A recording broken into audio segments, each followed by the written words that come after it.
I think when we talk about Krishnamurti's life,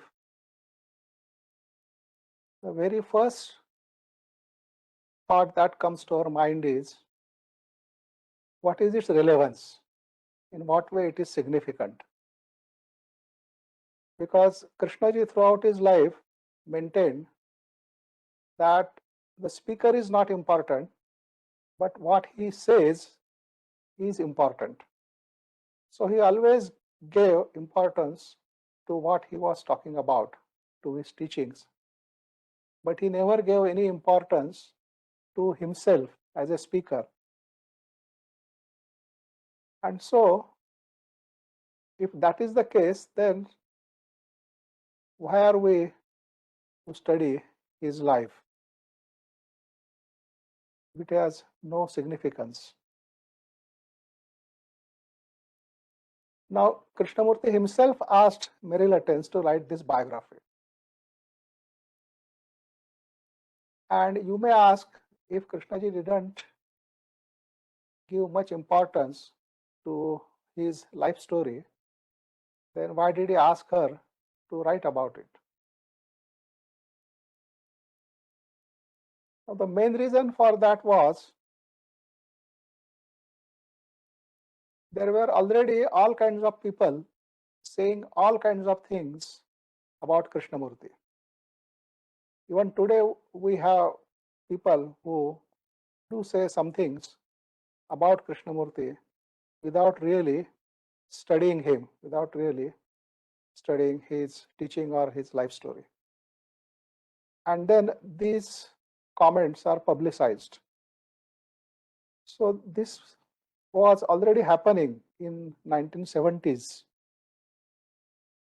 And so people, based on half knowledge or no knowledge, making all kinds of unverified, untrue statements about Krishnamurti's life. That was not an acceptable situation. So it was thought that there should be an authentic record of the life story of Krishnamurti, because that authentic record will put to silence all the comments by other people, which are unstudied comments, unverified comments. So,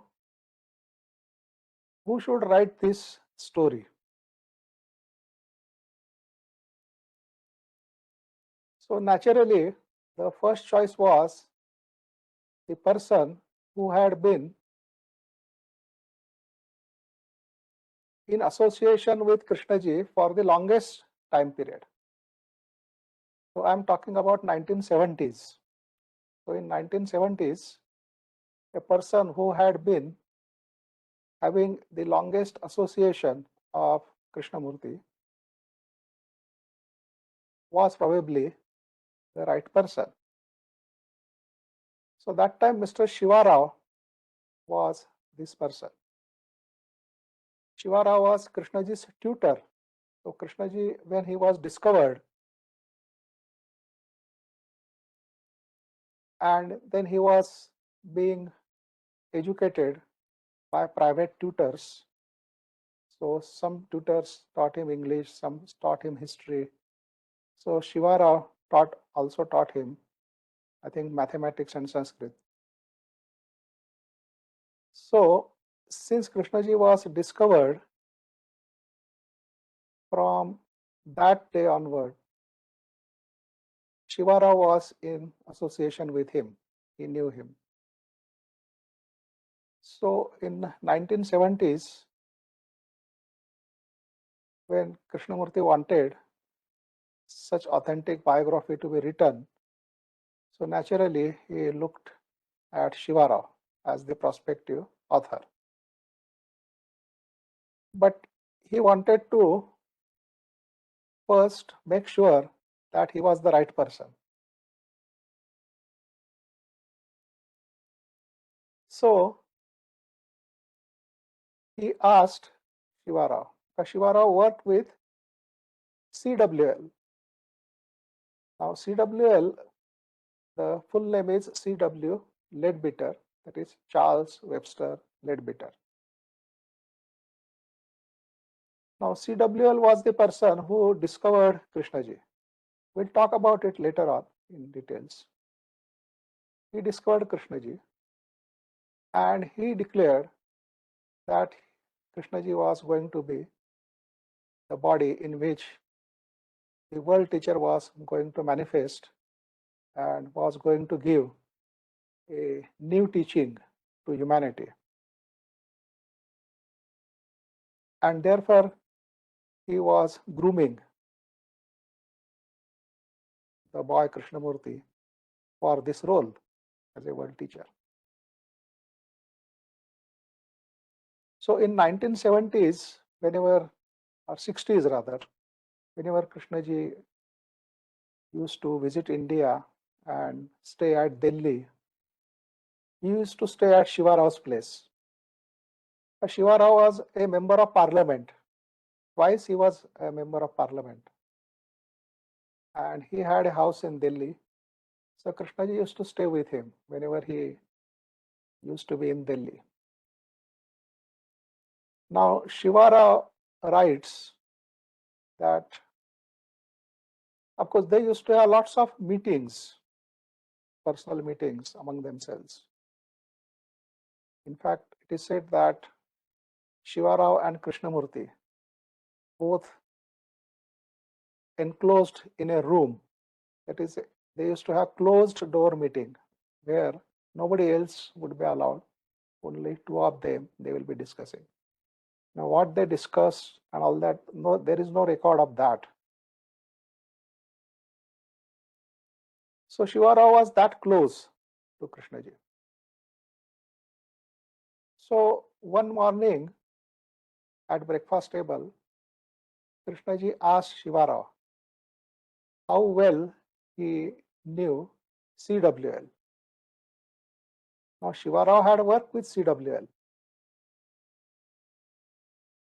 In fact, when CWL was investigating past lives of Krishnamurti, that time Shiva Rao was working with CWL and was taking down notes and helping CWL to prepare charts, the genealogical charts of all the characters who appeared in those life stories. So he knew CWL very well. So then Krishnaji asked him another question. Can you give at least one example which can conclusively prove that CWL was clairvoyant? So there were doubts raised about clairvoyance of CWL. So Krishnaji wanted Shiva Rao, because Shiva Rao had been in association with CWL, had worked with him, knew him very well. So he thought maybe Shiva Rao will be able to give at least one example of as a proof that CWL was clairvoyant. So then Shiva Rao started thinking, and since he had worked with CWL in preparing these genealogical charts, so he gave that as an example. He said it's not possible for any human brain to invent these charts, because there were about 250 characters taking birth around the same time, and they being related to each other in some way, and to have a chart which will give the exact relationship of each character to another character, which is very consistent without any discrepancy. Now, according to Shiva Rao, that was not possible for any human brain to invent or to design that kind of thing. But Krishnaji was not happy with that example. He said, no, he wants a better example. So then Shiva Rao again started recalling from his memory. And he said that yes, now he has an example.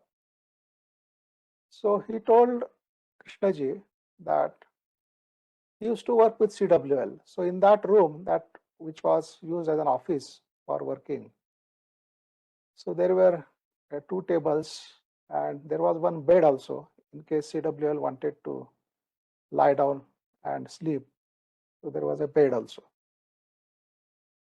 And then Shiva Rao told Krishnaji that one day CWL told Shiva Rao that he is urgently required somewhere and he has to go.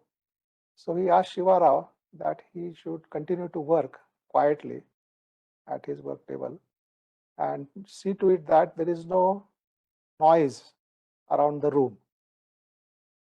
And so by telling that thing, he just went to bed. So he slept. So for any person, it will look that CWL is quietly sleeping on his bed and Shiva Rao working at his table. So after several hours, 3 to 4 hours, CWL woke up and he just casually told Shiva Rao that it was good he could go there. It was a major shipwreck and he could help many people. So that was all that CWL said to Shiva Rao.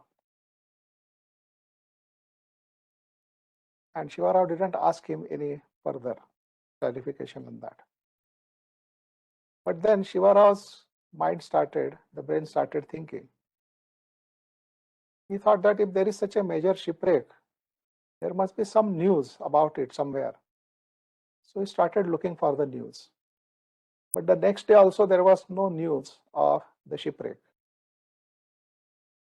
So on the day after that, there was a news of sinking of the Titanic. It was in 1911. And then Shiva Rao found out the time of sinking of that Titanic. And that exactly tallied with the time during which CWL was asleep. So Shiva Rao said that this conclusively proves that CWL was clairvoyant.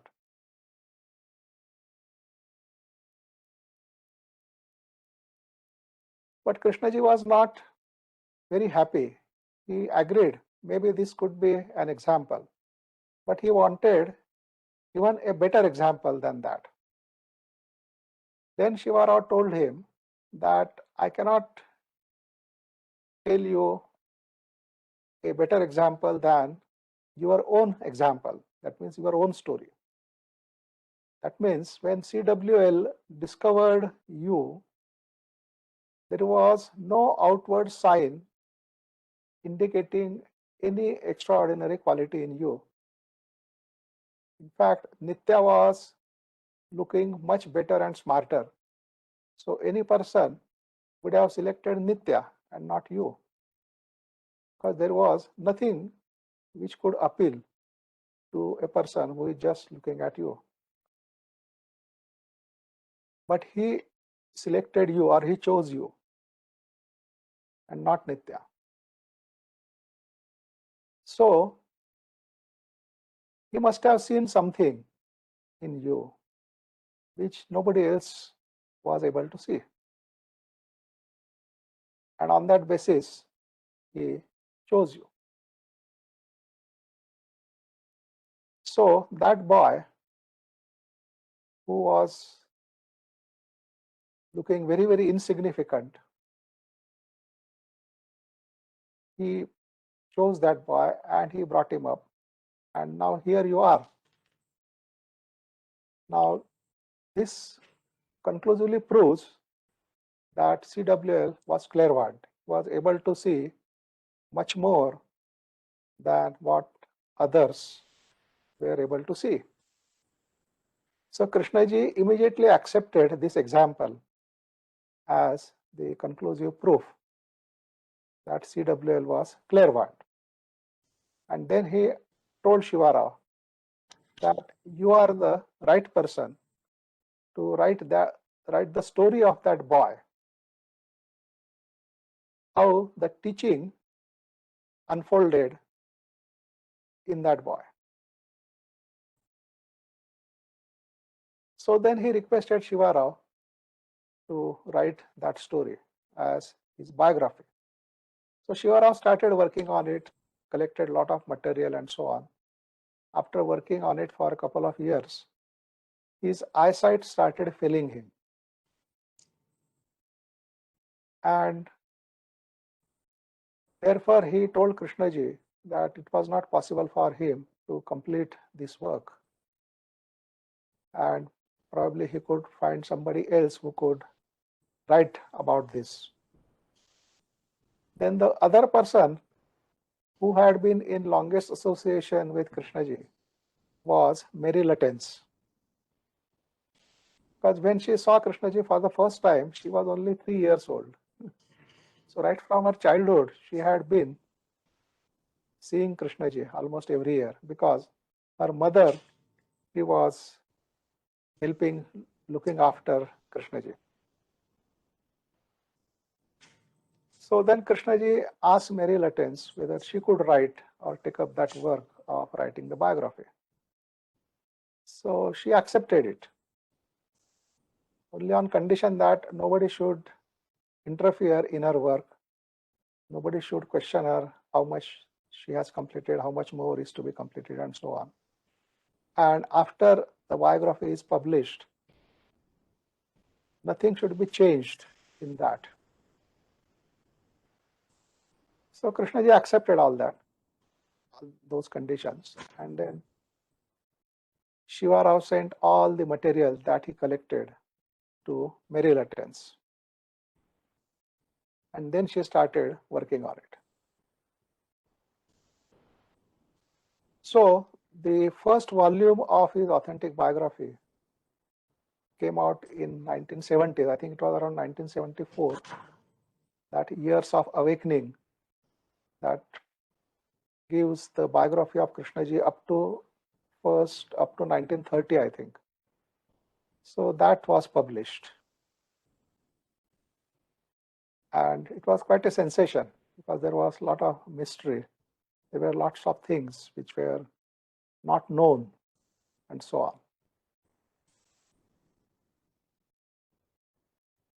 So Krishnaji was also questioned regarding this biography. Some people wanted to discuss with him whatever was published in that biography. But Krishnamurti, he just said whatever he wanted to say. And then he said that all that is past, it is finished, and there is no point in trying to go through it. And he also said that it is not relevant to the understanding of his teaching. In fact, the two videos which I have recommended to you for this gathering. So in those two videos, Krishnaji has briefly stated his position vis-a-vis this biography.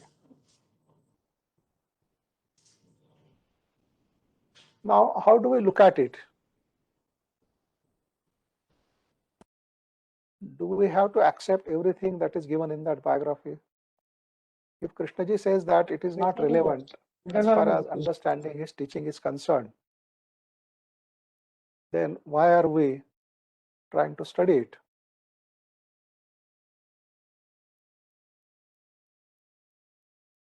There were several things. I mean, there is a dialogue that is published in The Wholeness of Life, that book. Now that book is retitled as Transformation of Man. So in that book, in one of the dialogues, Krishnaji is asking the participants that how do they know that what he is saying is true? It could be the invention of his brain. He might have invented the teachings. He might be deceiving them. He might be fooling them. So how come they are so sure that what he is talking about is fact, is truth? So Krishnaji asked that question to the participants. That is where the question of the teacher and his teaching, whether the teacher lives what he preaches or whether there is a contradiction between what he is preaching and what he is living. So that was one of the points that was discussed there. And so it seems that a teacher can be the best example or best living example of his teaching. Because if the teacher himself is not living his teaching, then that teaching is not worthwhile to go into, to study. Because then it may be fictitious, it may be some kind of illusion. So I think the teacher's life cannot be separated from his teaching. And if we are interested in understanding his teaching, we have to also take into account his life. So there is a complete integrity between the teacher and his teaching. Now there may be so many things which may be unverifiable for us, which are there in Krishnaji's life story. Now, how do we look at it? We simply accept them and start believing in them. If we do that, then we are going against the spirit of the teaching, which says that belief has no place in investigation, in understanding. So we can't believe in that. But then do we outright reject it? We can't reject it also. Because rejecting it means that we have proved that it is false. But we have not proved it either way. We have not proved it as true. We have not proved it as false. So we can't reject it also. So what at the most we can say is that, well, that is how the facts have been described. I am saying facts. So whatever that is mentioned in the biography, those are the facts. They are not some kind of imagination. They are not some kind of fanciful story.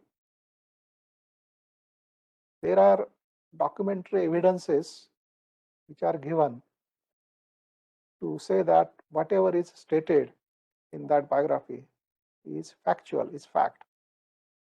Now, because we are unable to understand those facts, doesn't make those facts as fiction. It is our inability and nothing to do with whether the fact is a fact or whether it is fiction.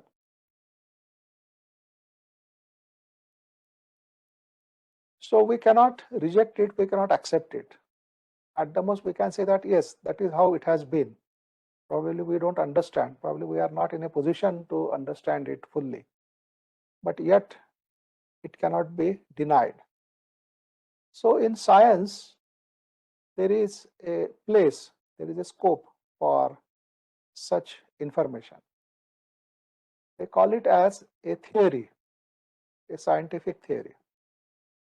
So a theory is a description of certain observations, and based on those observations, you state what is likely to be the fact.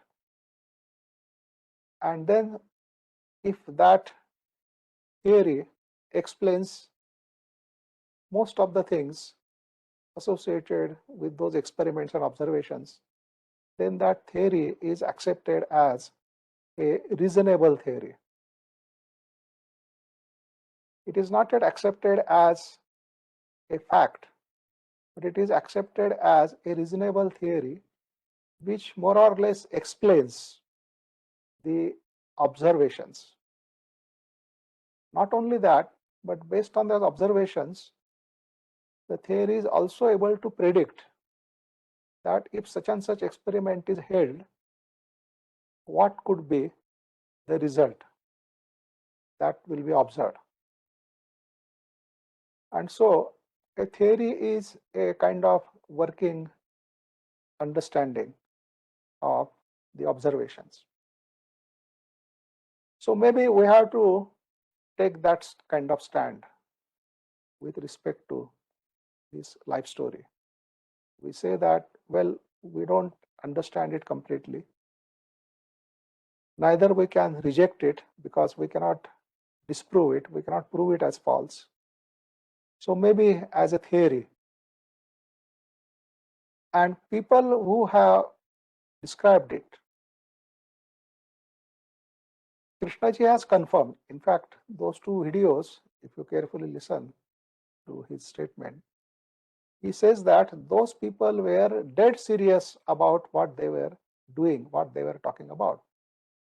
In fact, he mentioned that Mrs. Peasant, she put all her reputation, all her work at stake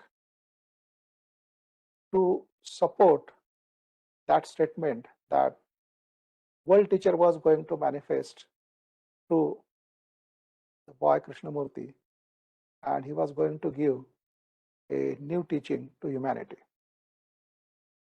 So she put all her reputation at stake to stand behind or to stand with that statement. Now, Annie Besant was not an ordinary person of that time period. She was a very reputed, well-known person all over the world for the various kinds of social work and other things she had done. And when such a person puts everything at stake and says that, yes, this is how it is going to be, and this is a fact, now you cannot take it lightly. You cannot say that maybe she was in some kind of illusion. Because how do you conclude whether she was in illusion or she was not in illusion? Just because you don't understand something, therefore you conclude that the other person must be in illusion. I think that is the most foolish kind of stand one can take. So all those persons, the CWL, Annie Besant, they were very, very serious about what they were talking about. They were completely convinced. They were very sure that, yes, this is what was going to happen. And then they were pouring their whole life into that work. And Krishnaji has confirmed it in his statement that, yes, they were like that. So such people stating something, making some statements, now we cannot just take them very lightly. We have to give some weightage that, yes, there may be some truth in that, although I don't understand at present. There may be some truth.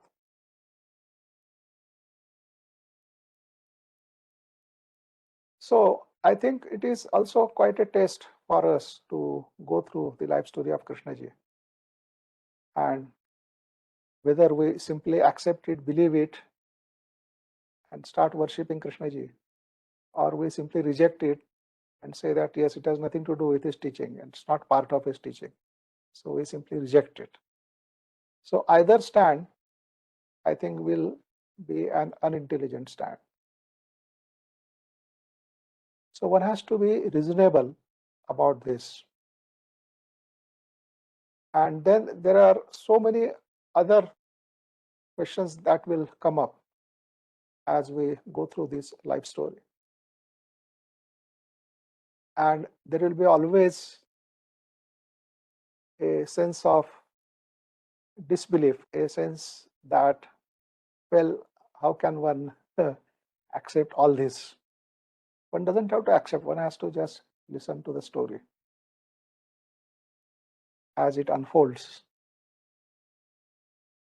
And I think maybe we will get lots of hints from that, the practical hints as to how to go about understanding his teaching.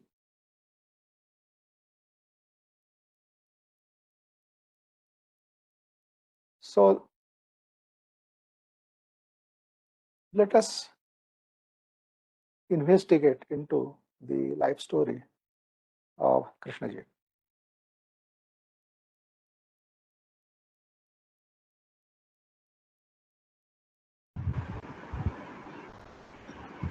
Kishoji, I have something to say about consciousness. Hello? Hello, you want to ask? Yes, sir. Yeah, Sir, who is that? Krishnaji, Laveen Kumar, sir. Oh, Lavin, okay. Yeah. Whenever Krishnaji spoke about consciousness, he always underlined by saying, as we know it. See? Yes. And when you recounted CWL's episode of leaving his astral body and going somewhere else, so it's just out of curiosity, what was it? Is Yeah, there that he some has other stated in that energy? statement. Wait. Krishnaji has stated it.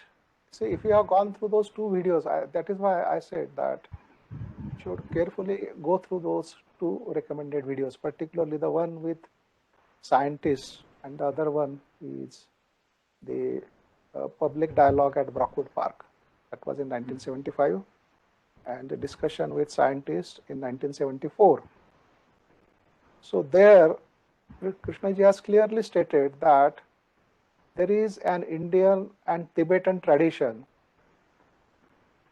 in which they say that during sleep, people can move in their astral body to different places. They can meet and so on. But he is saying that that is there in the Indian tradition and Tibetan tradition. They accept it. He doesn't confirm that, whether what he thinks about it. He is just stating it as a tradition prevalent in those. See here, what will be our basis of understanding? What will be our basis of inquiry? So the first factor is what Krishnamurti has said about it. Naturally, that we give the top preference, the top priority. The second one is consciousness. Sorry. no, I think let me complete Lavinji. Then Right, when sir. we come to the question answers, then Right. probably you Okay. can ask questions, because otherwise I won't be able to say what I want to say. So first of all, what K has to say about himself, that is one thing. Then what does the authentic biography? Now, authentic biography is the biography written by Mary Latens. Now, we are saying it is a biography. So biography is not a fiction. We have to understand it. Biography is not considered as a fiction. Biography is a factual record of the events that have happened in a person's life. So if you are reading a biography of Mahatma Gandhi, then that biography of Mahatma Gandhi is not a fiction. That is a statement of facts of whatever that has happened in the life of Mahatma Gandhi.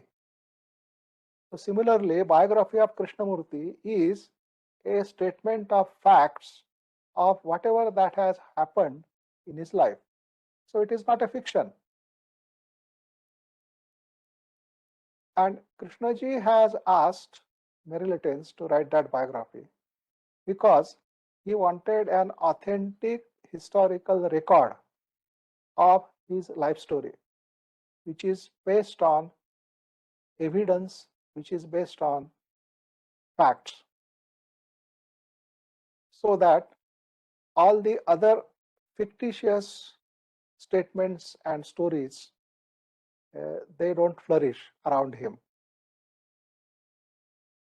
So that is our second can say basis. And the third one is naturally the Theosophical Society, the Theosophy, from where this whole story started. And the people involved in Theosophy, they were not ordinary people in the sense that they were completely devoted to what they were talking about. They were completely convinced. In fact, they lived what they talked. So there was no contradiction between what they talked and what they lived. They were very, very serious kind of people. And Krishnaji has confirmed it in his statement, particularly if you watch these two videos. The one particularly with the scientist, he is telling them how deadly serious these people were about what they were doing and what they were talking. So whatever their statements, so we are going to take some of those statements to understand this life story. Now you may say that, well, those theosophists might have made statements which are not verifiable because we simply lack the capacity or the resources to verify those statements. But did they make at least some statements which could get verified? So to that, there is an answer which says yes. Particularly CWL, when he was investigating the structure of various chemical elements, right? So there he gave a list of elements which he had studied, and some of those elements were not known to the science of that day. Those elements were not known. So therefore, he gave his own names to those elements which were not yet discovered by science. And later on, when science did discover those elements, then they found that the atomic weight of those elements, it tallied with the atomic weights of the elements studied by CWL. And so that was a kind of, you can say, a empirical proof of his clairvoyance. That means even with technological gadgets, we are not able to see an atom. While here, through his clairvoyance, he could see the whole structure of the atom, not just the atom, but the whole structure of the atom. So in any case, what I'm trying to say is that we have to be reasonable.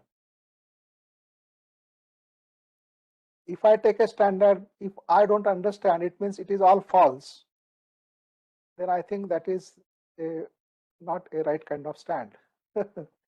Because it only means that I am far more important than everything else. If I don't understand, then it must be false only. Right? But I may have my own limitations. I may lack resources to understand those things. Then you may say that, well, then if I don't understand, then I am not interested. Yes, that may be a reasonable stand. That if you don't understand, then you may not be interested in that. Right? But you cannot say that all that is false. Because to take that stand means you have to prove then that it is false. And if you are not able to prove it that it is false, then how can you say it? Then it just becomes another belief. So one believes that it is true, the other fellow believes that it is false. But both are beliefs.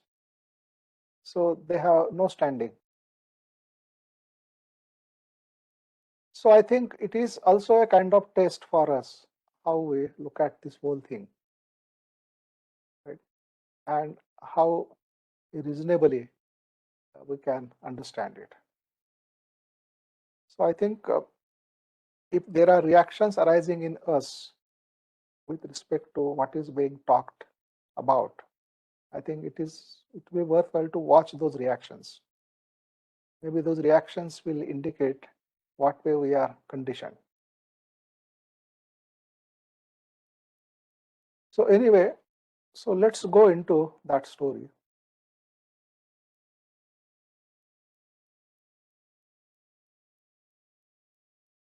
Now it is in the Hindu tradition and Tibetan tradition also. This is a belief, but for them it is an accepted fact. But for us it may be just a belief that whenever humanity is ready for a further leap into unfoldment of their consciousness, then that time a entity which manifests and gives a new teaching to the world or to humanity. Now, what is this entity?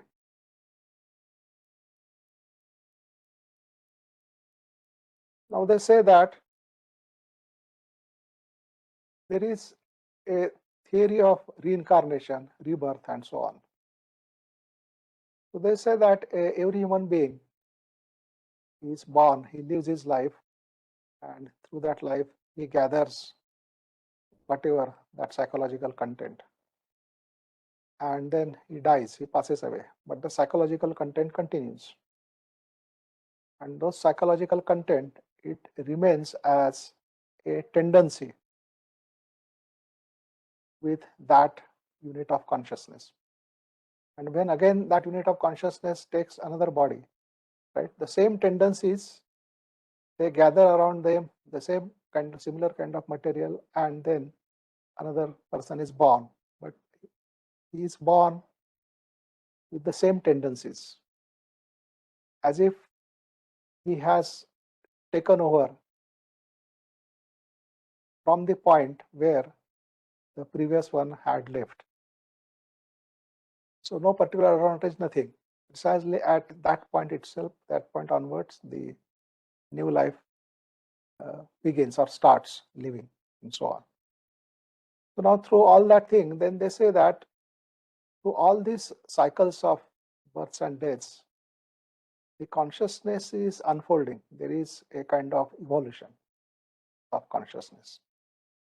And then when a human being is perfected, right, then there is no need for him to manifest into the physical body, to take birth. So when there is no need for him to take birth, that means he has become a perfect human being.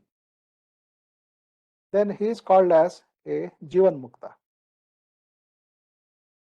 So Jivan Muktas and the further existences, they did not take birth because they are perfect human beings. They don't need birth in order to further evolve. Their evolution then continues at a completely different level. They call it as a divine kind of evolution, not the human evolution, but a divine. Now, among these Jivan Muktas,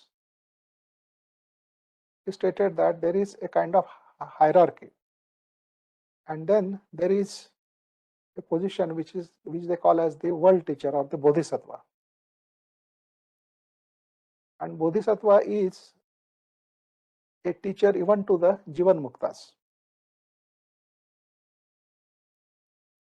And this Bodhisattva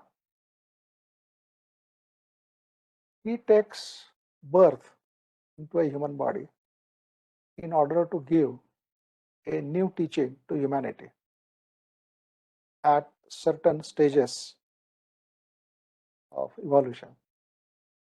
Whenever the humanity is ready for the new teaching, then this world teacher manifests and gives that teaching. So, in the present era, that means in 20th century, they said that the time was ripe for the humanity, for the new teaching, and therefore the Bodhisattva was going to manifest. And then when he manifests, he will give the new teaching to humanity, which will be relevant to the coming maybe 1,000 years or even more.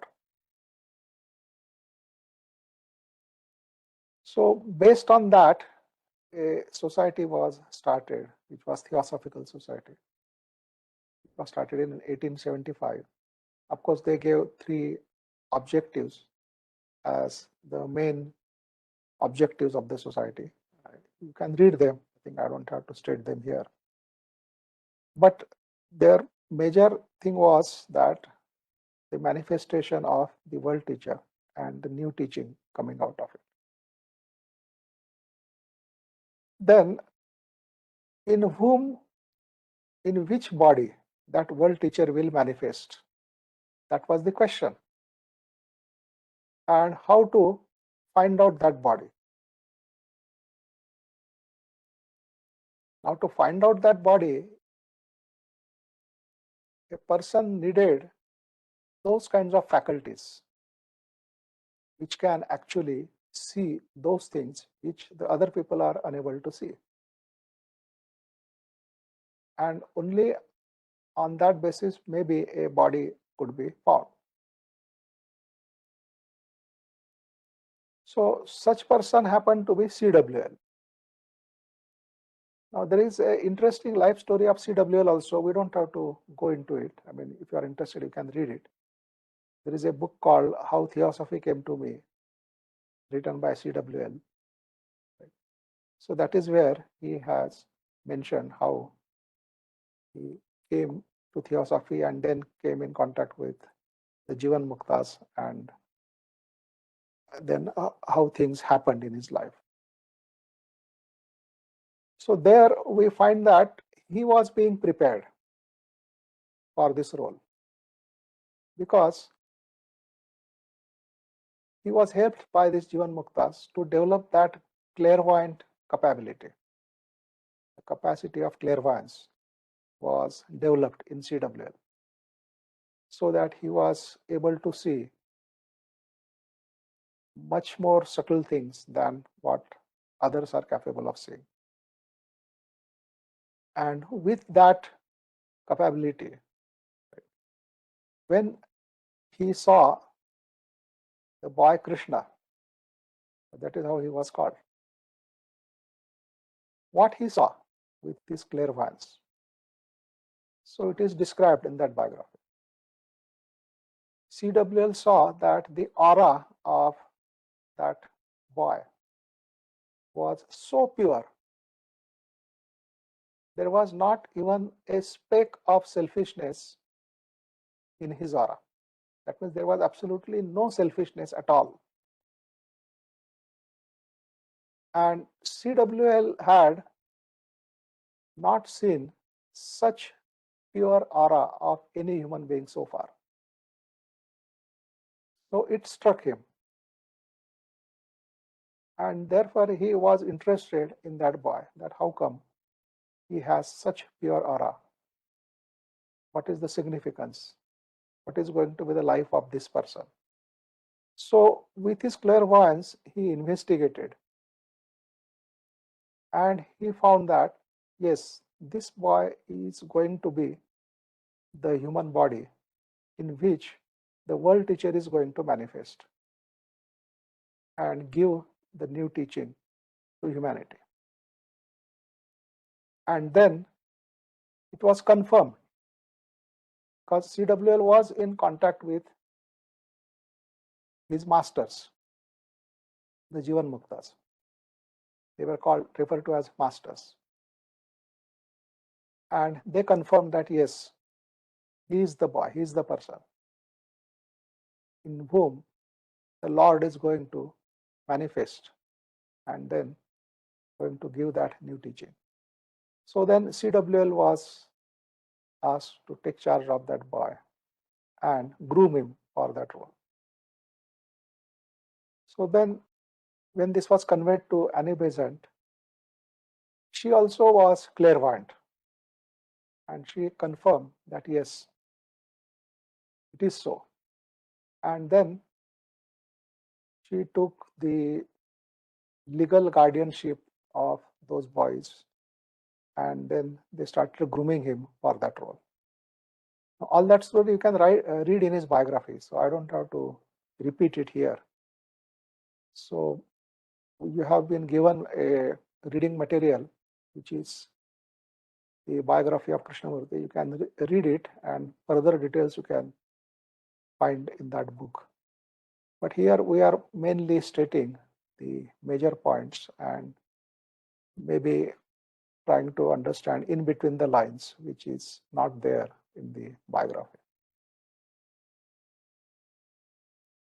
So then they were being groomed, and then there is also a story how Krishnaji was taken to the master during his sleep and what the master preached to him, right? He used to write it down when he used to wake up next day morning.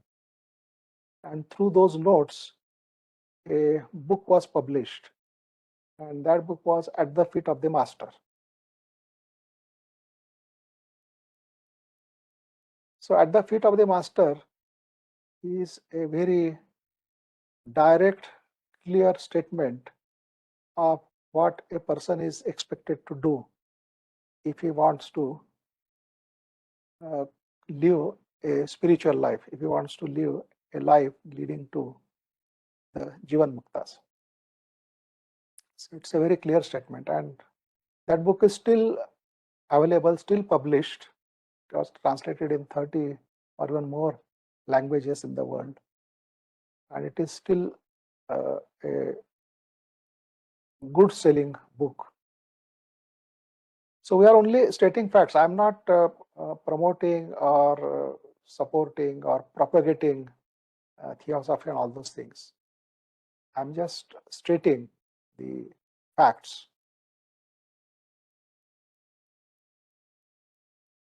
So that book At the Feet of the Master was published, and then an organization called Order of the Star in the East,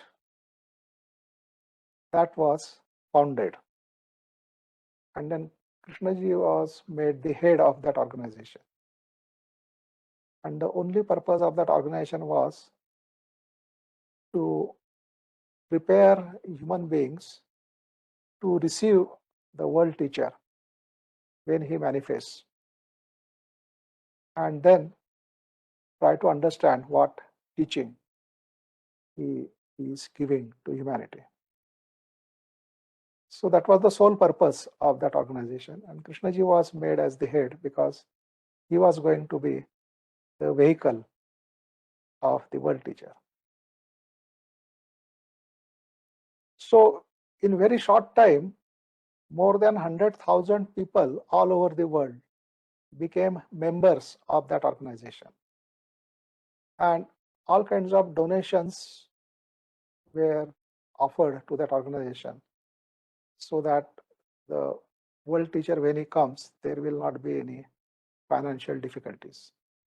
So somebody from Holland, he donated 5,000 acres of land with a castle on it for the purpose, for the work of the world teacher. In fact, for many years, the Krishnamurti camps were taking place in that land in Holland for many years. Of course, after Second World War, that place was discarded, and nothing came up in that place after that. But then there was a lot of excitement, there was a lot of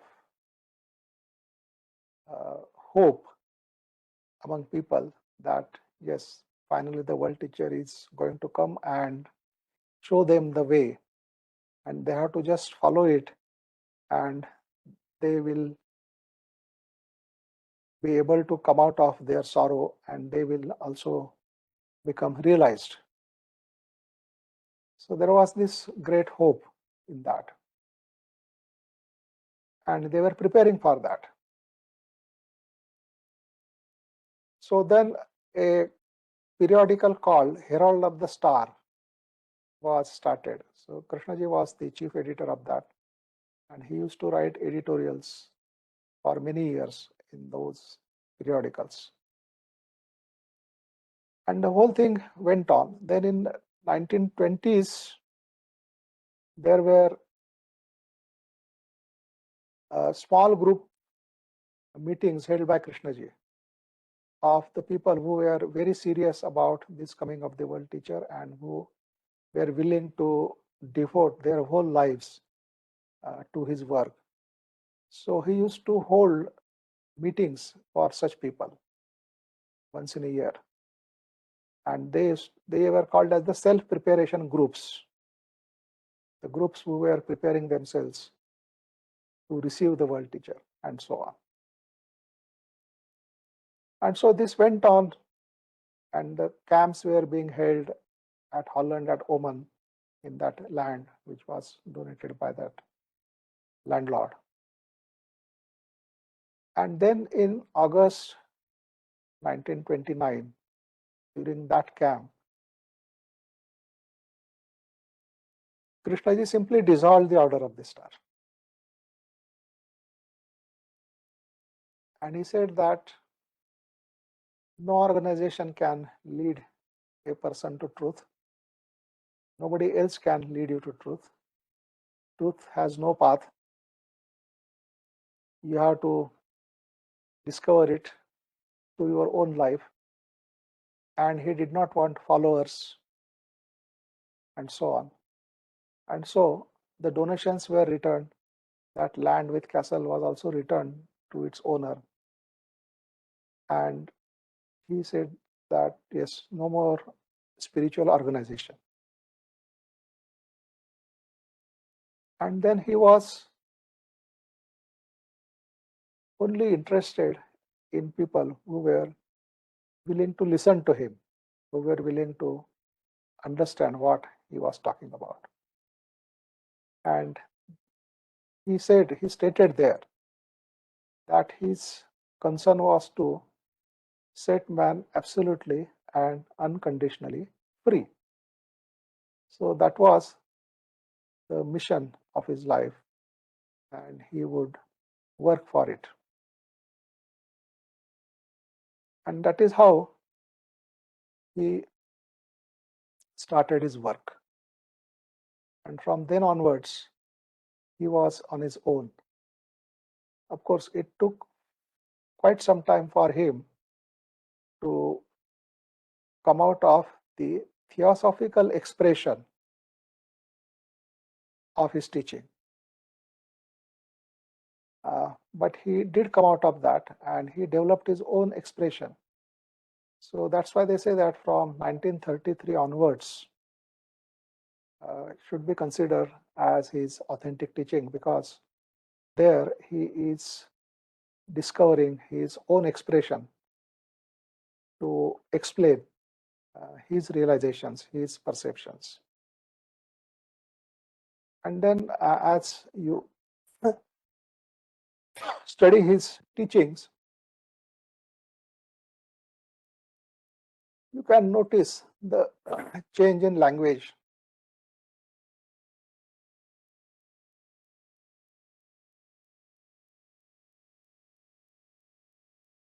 His expression kept on changing. He was discovering better and better expression so that he could accurately convey whatever he wanted to convey. So that kept on happening throughout his life. But the content behind the words, it never changed. So it was the same truth which he talked about in 1929 and the same truth which he talked about almost close to his death. So that was his last statement. So this is in very, very brief the life story of Krishnaji. I think we'll take a pause here and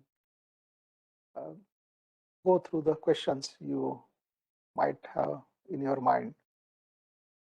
And then the other aspects of his teaching and his life will continue in our next sessions. So now you can ask questions. Sir, I'm Krishnamurti from Madurai, sir. Am I audible? Yes, you are audible, Mr. Krishnamurti. Yes. Thank you. I'm happy that I'm able to join this. Yes. But Mary Luty's biography, my lord. But there are other two biographies. But one by Tupul Jayakar. Yes. Another by one Patnaik from Odisha. Yes. Tupul Jayakar, all of us know as a close associate of Yes. JK, and actually is later half of his case. And Yes. I don't know anything about that lady Patnaik. Yeah. I would like your views on these two biographies, whether they are worth reading or not. Yeah. No, I think there are so many books written by people who had been in association with Krishnaji, and whatever they have observed, they have written in that. Right? So they might have quoted their personal experiences with Krishnaji and so on. There also claims that she had the authorization to write about him. Wait, sir, let me complete, because what you are just now telling, I was about to tell. So I think you have to be a little patient just to hear. Yes. Now, whatever biography Krishnaji had asked Mary Latens to write, that was the authentic biography. And she has written all those things about it. Now, if you have read those biographies, those 3 volumes, or even that one book which we have selected as a reference material for this gathering, you will find that the Indian side of Krishnaji's life is almost missing in those biographies. That means up to 1930, you can see the Indian side and all those things.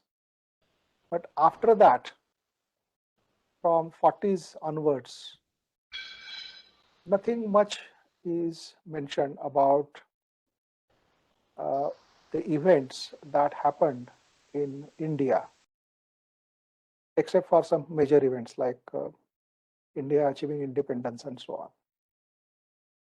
So that was mainly because the material corresponding to those events was not given to Mary Latens. So whatever documents she had, on that basis, whatever she could factually write, she wrote. And then that was stated as a reason that there should be another biography, which will completely describe the events in Krishnaji's life that happened in India. And so the person who undertook to write this biography was Tupul Jayakar. But then there were objections to that. Objection was that how can there be 2 biographies giving 2 different versions of Krishnaji's life? So there can be only one authentic biography and only one authentic biographer. And that has already happened. So there should not be another authentic biography. Maybe they can be written as memoirs and not as a biography. So it was agreed that the Popul-Jaikar book will be published as a memoir and not as another biography. But I think that decision was not followed, and finally she published it as a biography. So we have another biography of Krishnaji, and in that biography we find a lot of such information which is not there in the biography written by Mary Latens. That information is not there mainly because it was not made available to her. Therefore, it could not be included. So now such information you can read in that other biography. So one can go through that biography also, because there is also a lot of interesting information in that biography written by Popul-Jaikar. In fact, there are many things which are surprising and which are not much known, which are quoted there. Then there are also lots of other books which are written as memoirs. Now, some of the notable memoirs are, one is by G. Narayan, the other is by Sunanda Patwardhan. Both of them are published in the form of books. They are also available. Now, these two persons, they had also been in long association with Krishnaji. They had participated, they were holding some positions, they were working for him. They had given their life to the cause of the teaching. And so whatever they have stated as their observations, as the description of the events to which they were witnesses. And therefore, they are also authentic. And therefore, they can also be taken as the authentic record of the events that happened in Krishnaji's life. So there are few such books, but then there are also books which try to interpret these events, which try to give their own meanings to these things. Right? The books so far which we have talked about, those books, they simply plainly describe the facts. They state the facts that this is what happened, this is how it was, so on. But the other books, they try to interpret, that means they try to give their meaning, they try to explain. Now, such books may not be considered as authentic, because there is always a scope for mistake in interpretation. The interpretation could also be a biased interpretation based on how much the interpreter is able to understand. So such books, probably there isn't much point in spending time in trying to understand them. But if you are academically interested, then you can go through those books also. Then there are lots of other research work and papers which are mostly comparative. They compare what Krishnaji has talked about with some other person, which that other person has talked about. So like say, some may write a paper on Krishnaji's approach to education vis-a-vis Mahatma Gandhi's approach to education, or Krishnaji's philosophy of life and Ramana Maharshi's philosophy of life, and so on. So there is no shortage of such comparative studies and books, and you can very often hear statements from people that what Krishnaji says is same as what Ramana has says, is same as what Nisargadatta Maharaj has said, is same as what Buddha had said, and so on. Right? So you might hear lots of such statements. And if you are interested, you can go through those studies also. And some people are interested in that kind of study, the comparative study. So what Buddha has said and what Krishnaji has said, and trying to find out the similarity, try to find out the statements which exactly correspond to each other. So that is of academic interest, I feel, because even to understand one teacher thoroughly, it takes so much time and energy and resources. And when you want to compare two teachers, that means you have to understand those two teachers thoroughly, and which I actually personally find it very difficult, because Krishnaji's teaching is so vast. I don't think even one lifetime is enough to go very deeply into it and say in a reasonable way that yes, I somewhat understand what he's talking about. It's so difficult. So, and in such a situation, to study another seer and go into that depth and then compare what he has said with what Krishnaji is saying, right? I find it's an impossible exercise as far as I am concerned. But there may be people who are interested in that kind of study. In fact, there have been many. A lot of people have done such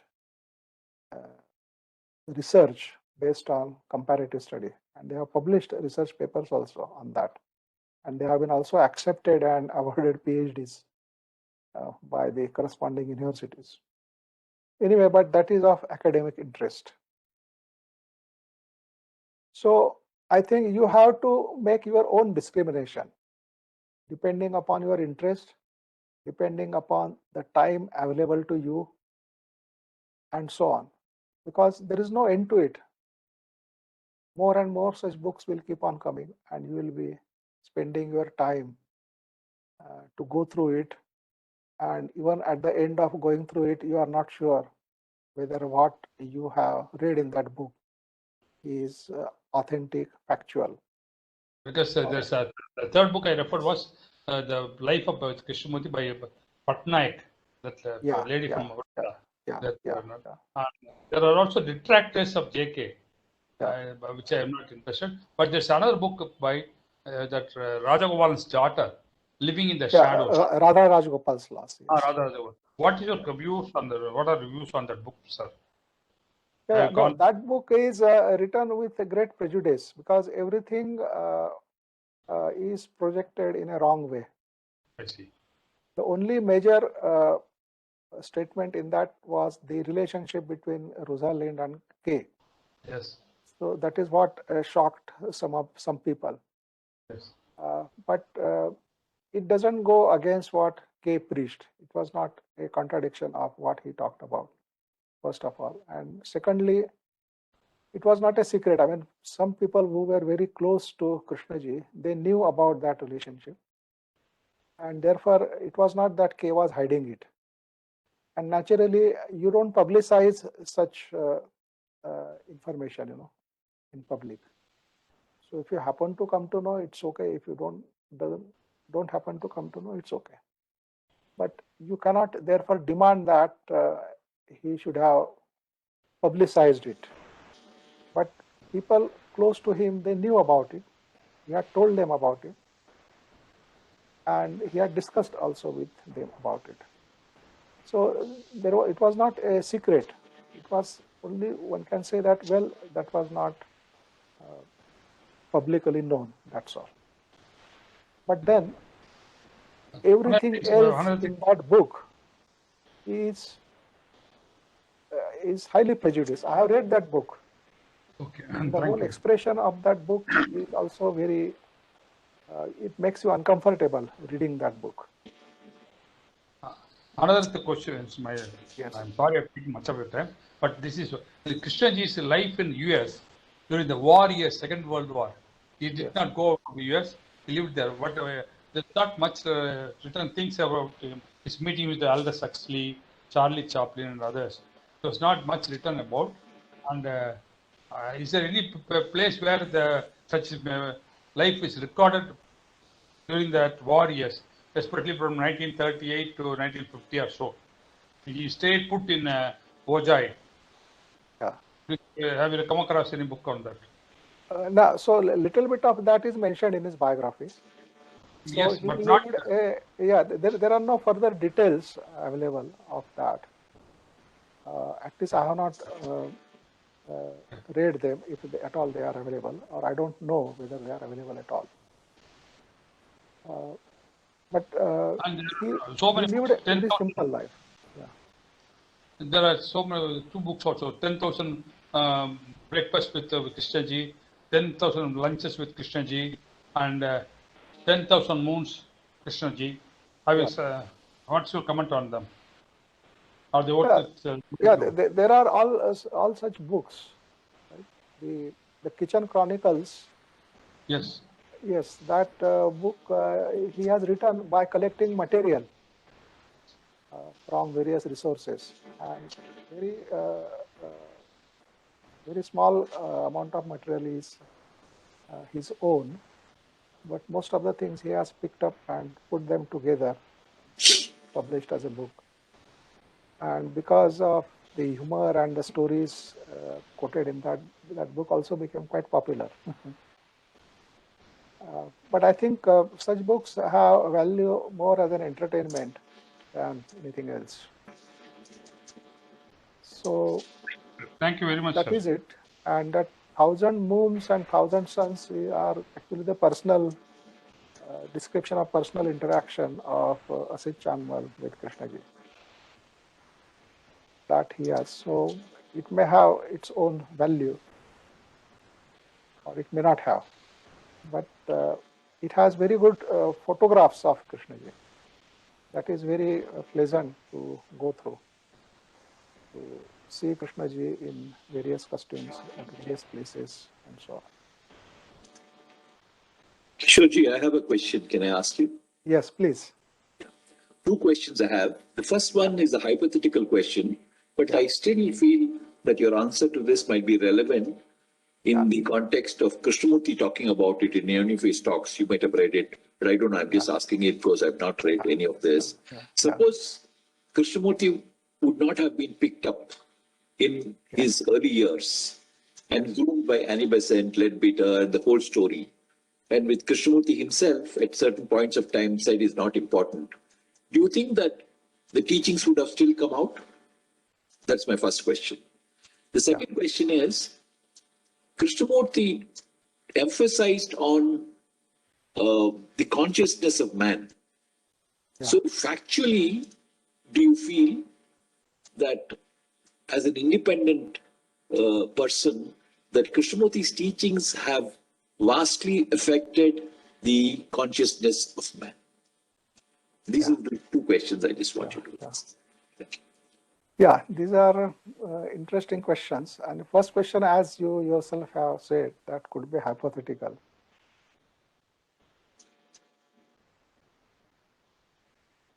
Because Krishnaji's physical health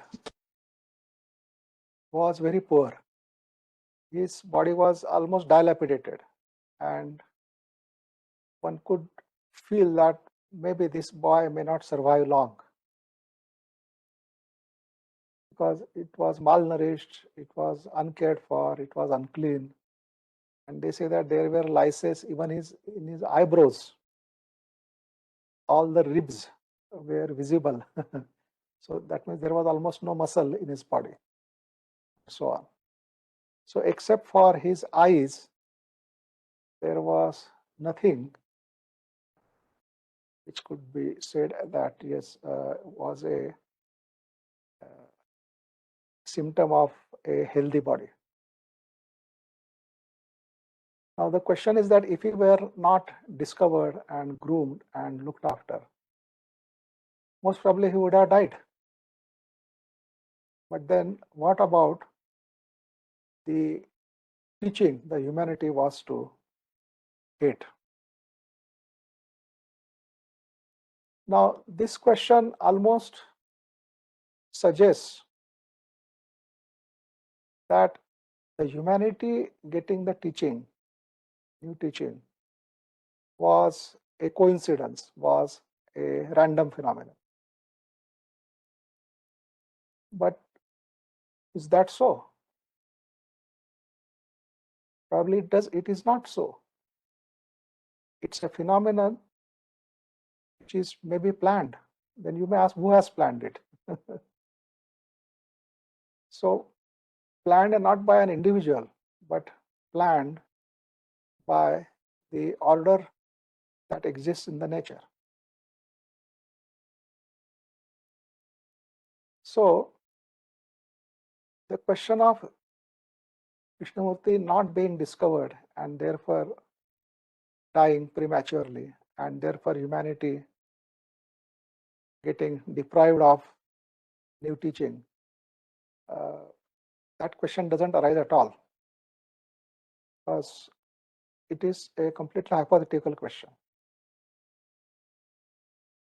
In fact, there is a chapter in the biography whether Krishnaji's life was planned,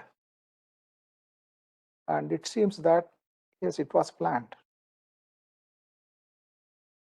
And so, in that case, that he would be discovered and groomed was also planned. So there was no question of he not being discovered. And CWL, who discovered him, right, he was trained in clairvoyance. In fact, in the Theosophical Society, he was the only trained clairvoyant person. And it was said that anybody claiming any happening in the hidden world or in the hidden planes should not be accepted until CWL confirmed it. That means he had such perfect clairvoyance. He was trained clairvoyant, so there was no scope for any mistakes, not much scope for mistakes. And so, without such a person, the boy Krishna wouldn't have been discovered. So, which means that even before Krishnaji came to Adyar and started staying there, the CWL was already there as a trained clairvoyant who could easily find out that boy in whom. So, in biography, the whole thing is depicted as if CWL chose Krishnamurti to be the vehicle of the world teacher. But I think that statement is not correct. CWL did not choose Krishnamurti as the vehicle of the world teacher. CWL only located Krishnamurti. That means in whom the world teacher was going to manifest, that boy was already selected, already decided by the nature. So nature had already selected Krishnamurti as the boy or as the human being in whom the world teacher will manifest. What CWL did was only to find out that boy Krishnamurti. Who is this Krishnamurti? Where can I find this boy in whom the world teacher is going to manifest? So that is what CWL did. He just located, he just found out the boy Krishnamurti. And the world teacher was going to manifest in that boy. That was not decided by CWL. But in biography, somehow I think it has been misstated in that sense. Then another misstatement in biography was that Krishnamurti was born in the puja room. But he was not born in the puja room. He was born in a room which was specifically used for the deliveries. That means most of his brothers and sisters, they were born in that room, because that was assigned, or that place or that room was assigned as a delivery kind of room. So then, what is the reference to, why does the reference to puja room comes there? Now there is a tradition in South India that in the night after the arti or whatever the puja room is locked, because they say that even the gods, they need to rest. And so after the night puja or ceremonies or rituals, the puja room is locked.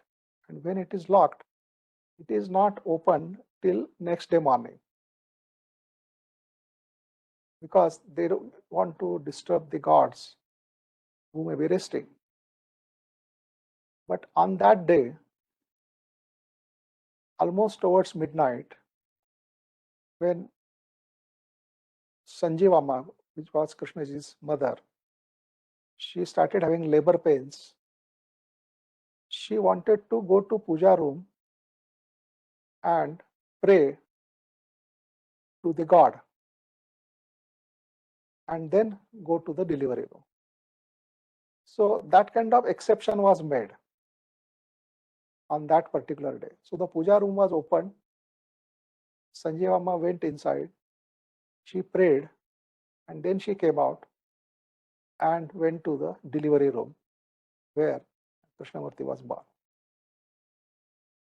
So it was that which had happened, and not that Krishnaji was born in a puja room. So that was misstated. Later on, that was corrected. I think when during the birth centenary year of Krishnaji, when Mary Latens was writing a little booklet called Boy Krishna. So in that booklet, for the first time, she made this correction. In fact, I was instrumental in pointing out to her. But that time I was working in Brockwood Park archives, and I discovered a document in the archives where it was clearly stated that Krishnaji was not born in the puja room, but he was born in that other room. So when I called Mary Latens and told her, so she immediately demanded a copy of that document, which I later on sent to her. And then she made the corresponding correction in her that booklet. And I think from that onwards, then in the later editions of the biography, probably as a footnote, this correction has been introduced, that he was not born in puja room, but he was born in the regular delivery room. Second question, can you just restate? Yeah, sir.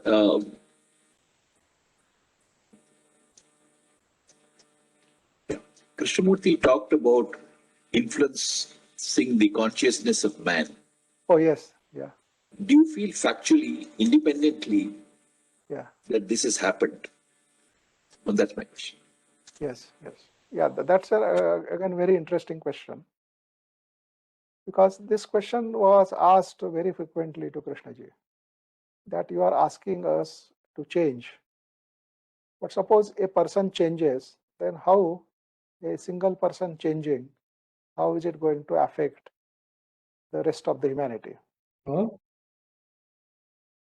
And Krishnaji always replied that you first change and then you will see. Then he also gave examples of Hitler, and he said that how one person affected the whole of humanity. Then he also gave an example of Buddha, how Buddha, a single person, affected the whole of humanity. So for him, if there is a genuine, real, factual change in the consciousness of even one person, then that change is capable of affecting the rest of the consciousness of humanity. So that he was, he stated it again and again, many times, at different occasions. Now,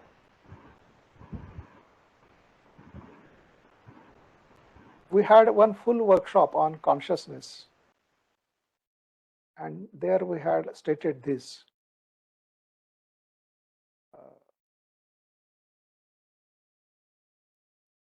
That the content of consciousness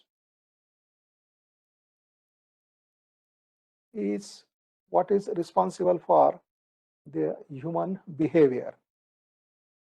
Now, if the content is changed, the human behavior will also change. So, because of the work of Krishnaji, there is definitely some change in the content of consciousness of humanity. And some of it is, one can see, it is visible. Now, Krishnaji throughout, he talked about how wars are harmful, how killing is not right. And now we see in the world that there is a definite public opinion against any kind of war. And so if there is a war taking place anywhere in the world, then you can also see the demonstrations against that war. There is any kind of genocide or violence, then there is definitely a public opinion against it. So there are demonstrations, then people express their views and so on. So there is a definite public opinion against any kind of war. And then also the national boundaries, it seems they are weakening. Because now there are certain human activities which transcend the national boundaries, particularly the economic activities. And through the economic activities spread over several nations or spread over different continents, right? The national boundaries are not as strong as they used to be. I mean, they can be transcended in the sense that you can establish your business irrespective of which nation it is. And then maybe the governments of those nations may have to modify their laws in order to allow you to set up your business in their country. So this, through economic activities, the national boundaries are getting transcended. And Krishnaji also talked about a global kind of government, a global kind of outlook. So again, we see a definite world opinion about this, that there have to be laws which are common to all nations. And particularly whenever the use of the area of the earth which doesn't belong to any particular nation, then what should be the laws governing the use of that region? And they should be uniformly applicable to all the nations. That means no one should get a particular favor compared to other nations. So you can see in many ways there are trends visible in human consciousness where the humanity as a whole is coming together, and probably there are definite public opinions about certain things which transcend their races, which transcends their national boundaries, which transcends their culture and so on. So this impact wouldn't have been possible without the work that Krishnaji put in. In fact, there are many interesting views about this. Because if world teacher and his teaching for humanity is so important, then everything happens as per the requirement of that work. So somebody expressed an interesting view. He said that the British Empire existed only for the sake of the work of the world teacher, because he was going to speak in English, and English should become a world language, the most spoken language, so that maximum number of human beings are able to hear what the world teacher is going to say. And so the British Empire flourished. And so they say that the sun never set in British Empire. But once the English became the world language and all this thing, and world teacher began his work, there was no need for British Empire. So it collapsed.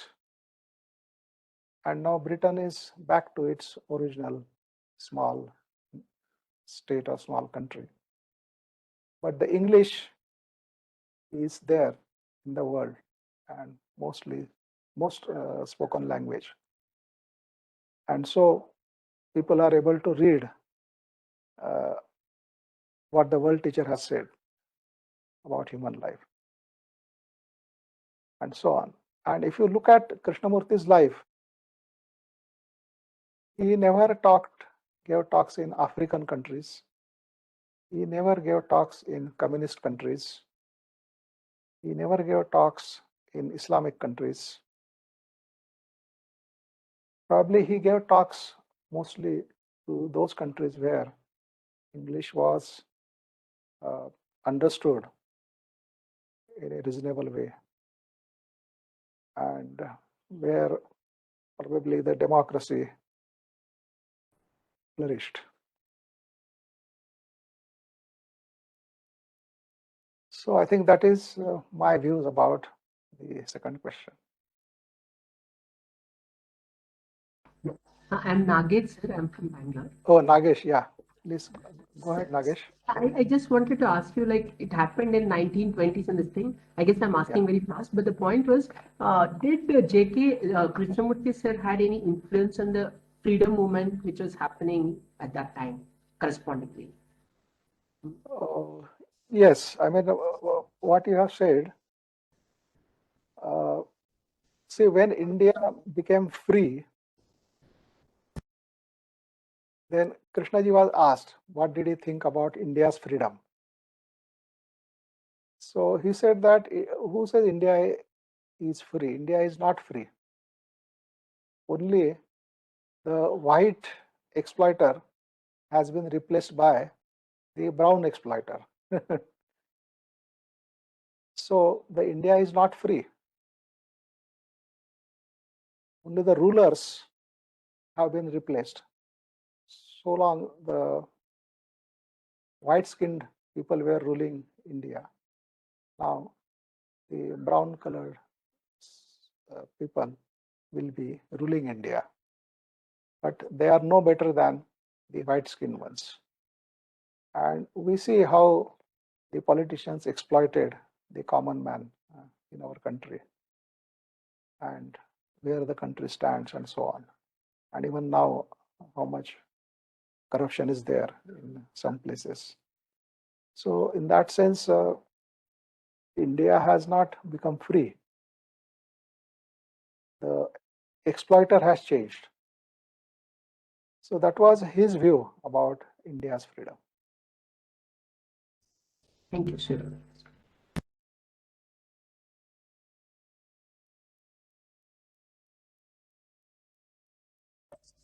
Actually, Krishnamurti sir has done a lot of work on freedom as well, right? Freedom from fear and this thing. Yes, yes. So sometimes some discussion will be there on that as well in the future days. Yeah, of course. We had lots of discussions on that, but we'll briefly go into it in our many more sessions now. Sir, I just read, there's a comment in the chat box. Comment is Radha Bernier later regretted about her book and said that it was written out of prejudice. Which book Radha Bernier read? On Krishnamurti. Biography of Krishnamurti. In which she alleges main allegation. That is allegation Radha of? Claus, I think. Wait. About Krishnamurti and their mother relation. Okay. No, that was not Radha Bernier. That was Radha Rajgopal Sloss. Yes, she later regretted that it was written by prejudice. Okay. No, that is okay. But you say in chat you said Radha Bernier. It's not Radha Bernier. No, Radha Rajgopal. That's my mistake. Yeah. But somebody has asked about that book. Yeah. That's right. They made allegation on Krishnamurti about his relationship. Yeah. And later she clarified that it was done by prejudice. Yeah, that's right. In fact, when you go through that book, you can immediately sense that it is written with very high prejudice against Krishna. Yeah, high prejudice. Yeah. Okay, thank you. Right. So we end this meeting now, and we'll meet at 5:30 in the evening. Yes, teacher, please. Yes. Yeah.